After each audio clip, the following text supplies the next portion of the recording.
એક હિરણ્યકશ્ય રાજા હતા અને એક છોકરો બી હતો. તો હિરણ્યકશ્ય હતો ને એને જ માનતો હતો કે હું જ જેવા છું, મને જ પૂજા કરવાની. અને જે એનો છોકરો હતો ને એનું નામ પ્રહલાદ હતું. તો છે ને એ કૃષ્ણ ભગવાનને માનતો હતો. તો કે કૃષ્ણ ભગવાનની પૂજા કરવાની. તો રાજા તો ગુસ્સે થયા. તો કૃષ્ણ તો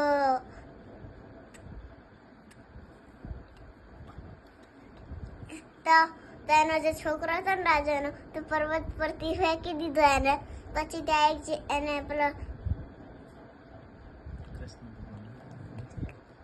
કૃષ્ણ ભગવાન હતા ને એને બચાવી લીધા. તો એને પાછો ઘરે મોકલી દીધો. તો રાજા કે છે ને આ કેવી રીતે પાછો આવી ગયો?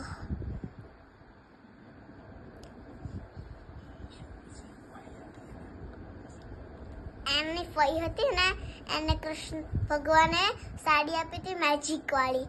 અને છે ને એ આગ લાગે ને તો એ આ મોઢીને બેસી જાય એટલે એને કંઈ જ ના થાય, બળે બી ને એને કંઈ જ ના થાય. તો એને ઉઠાડીને બેસાડી દીધી અને એના ખોળામાં છે ને પ્રહલાદને બેસાડી દીધો.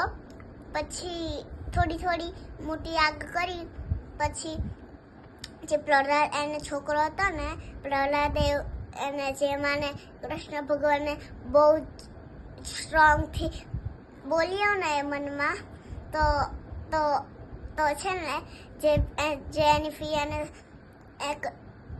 પ્રહલાદને ફિયાને સાડી આપી હતી ને એ જેમાં ઉઠાવીને એ પ્રહલાદને પહેરી લીધી. એટલે એની ફિયા જ બોલી ગઈ, એના વળ્યો.